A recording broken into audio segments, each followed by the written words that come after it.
کہ یہ 25 کروڑ عوام کو سیکیورٹی کیسے دیں گے۔ سوال یہاں یہ پیدا ہوتا ہے کہ پاکستان میں فری مفت مراعات جو ہمارے اور آپ کے پیٹ کاٹ کے ہم ان کو دیتے ہیں وہ ہے $18 بلین سالانہ تنخواہیں اس کے علاوہ ہیں، لیکن کارکردگی کا سوال یہ ہے بقول ان کے کہ ہم ایک شخص کو جیل اڈیالہ جیل سے ریڈ زون تک باحفاظت نہیں لا سکتے۔ اب اس میں دو وجوہات ہیں۔ ایک ہے اصل بات ہے بدنیتی۔ جب ہم یہ کہتے تھے F8 مرکز میں ان کی لائف کو تھریٹ ہے تو یہ سارے ادارے، ساری عدالتیں، یہ سارے لا انفورسمنٹ ایجنسیز یہ کہتے تھے کہ نہیں آپ F8 مرکز میں ہی جائیں، لیکن آج جو ریڈ زون سب سے موسٹ سیکیور جگہ ہے یہاں پیش کرنے کے لیے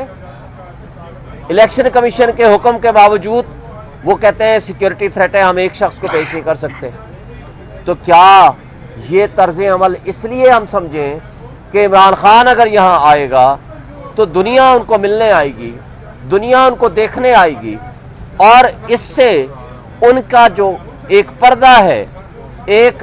جو ان کے درمیان اور پارٹیز کے درمیان ایک رکاوٹیں حائل ہیں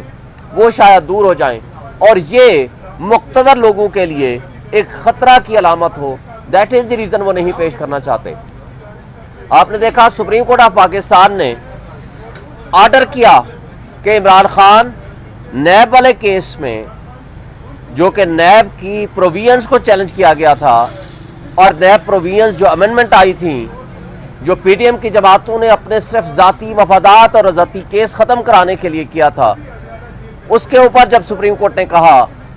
کہ جناب آپ آنا چاہیں تو آپ ان پرسن پیش ہو سکتے ہیں، اور عمران خان صاحب نے لکھ کے دے دیا کہ جی میں ذاتی حیثیت میں پیش ہونا چاہتا ہوں، لیکن بدقسمتی سے انتظامیہ سپریم کورٹ کے حکم کو بھی ماننے کو تیار نہیں ہے۔ جو خبریں آ رہی ہیں وہ یہ کہہ رہے ہیں کہ ہم نہیں پیش کر سکتے۔ اسی طرح آپ نے دیکھا سائفر والا کیس جو کہ اوپن ٹرائل کیس ہونا چاہیے، اور اس کا کوئی بھی کیس، کیونکہ یہ کوئی مارشل لاء کا زمانہ تو نہیں ہے کہ ڈرائنگ روم میں یا بند کمروں میں جو چاہو لکھو اور جو چاہو جا کر کے کسی کو سزا دے دو۔ اوپن کورٹ ٹرائل یہ بنیادی حق ہے کسی بھی ملزم کا، لیکن اس سے بھی لے تو لال سے کام لے رہے ہیں۔ اور دراصل وجہ یہ ہے، آج بھی میں نے الیکشن کمیشن کو گزارش کی کہ جناب الیکشنز ہو رہے ہیں لیکن لیول پلینگ فیلڈ ہمیں نہیں دیا جا رہا، اور آپ کو میں نے کہا ہم نے اپلیکیشنز بھی دے دی ہے، ہم نے آپ کو انفارم بھی کر دیا ہے، الیکشنز کی ڈیٹ آ گئی ہے، الیکشن کی گہما گہمی شروع ہو گئی ہے۔ پورے پاکستان میں تمام پولیٹیکل پارٹیز کو اپنے جلسے، اپنے پروگرام کرنے کی اجازت ہے، مگر اگر نہیں ہے تو صرف ایک پارٹی جو سب سے بڑی پولیٹیکل پارٹی ہے وہ ہے پی ٹی آئی، جو کہ فیڈریشن کی علامت ہے۔ پاکستان کی تاریخ میں ماضی میں بھی آپ نے دیکھا کہ جو سب سے بڑی پولیٹیکل پارٹی ہوا کرتی ہے، جو فیڈریشن کی علامت ہوا کرتی ہے، اس کو جب مقتدر طبقے اور حلقے روکنے کی کوشش کرتے ہیں تو اس سے ریاست کا نقصان ہوتا ہے، اس سے 25 کروڑ عوام کا نقصان ہوتا ہے،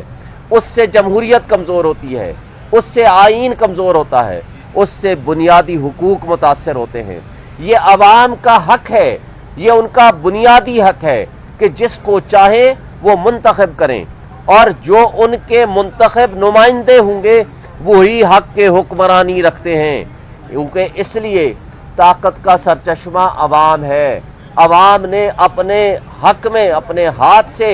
یہ اختیار استعمال کرنا ہے کہ کس کو ہم نے ووٹ دینا ہے اور کس کو نہیں دینا۔ اگر خدا نخواستہ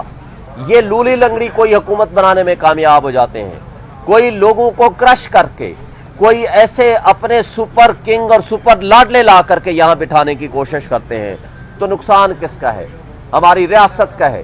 ہمارے اداروں کا ہے،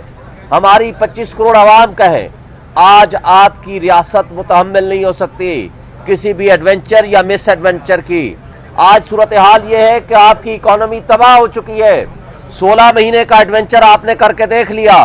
16 مہینے میں ایک چلتا ہوا ملک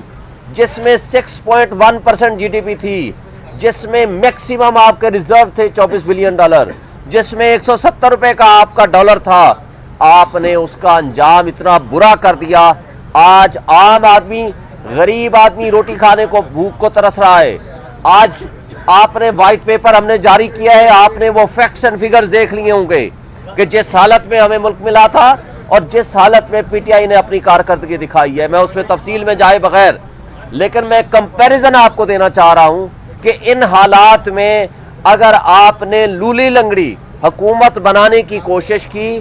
فیڈریشن کی علامت کو کرش کرنے کی کوشش کی، جو کہ آپ مستقل اپنی ان حرکات میں لگے ہوئے ہیں، تو اس کا نقصان نیشنل سیکورٹی کو ہوگا،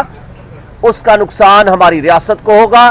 اس کا نقصان ہماری جمہوریت کو ہوگا، اس کا نقصان ہمارے آئین کو ہوگا، اس کا نقصان ہماری معیشت کو ہوگا، اس کا نقصان ہمارے 25 کروڑ عوام کو ہوگا. اور اس سے کوئی بہتری نہیں آئے گی اور کوئی ایسی لولی لنگڑی حکومت آپ 6 مہینے سے زیادہ نہیں چلا سکیں گے. اس سے سیاسی عدم استحکام میں مزید اضافہ ہوگا. اور ایک آخری بات وہ یہ کہ آج آپ لوگوں کو اغوا برائے بیان کا سلسلہ بند کریں، اس لیے کہ آج بھی علی نواز اوان کو اور عامر کو اٹھایا ہوا ہے اور اس کو 5 دن ہو گئے ہیں، کسی عدالت میں پیش نہیں کیا. آئین یہ کہتا ہے کہ اگر کسی کو گرفتار کریں گے تو آپ اس کو 24 آورز میں کسی عدالت میں پیش کریں گے، اور اگر ایسا نہیں ہوگا تو یہ غیر آئینی اقدام ہوگا. میں سپریم کورٹ آف پاکستان سے بھی ریکویسٹ کرتا ہوں کہ اعتزاز احسن صاحب نے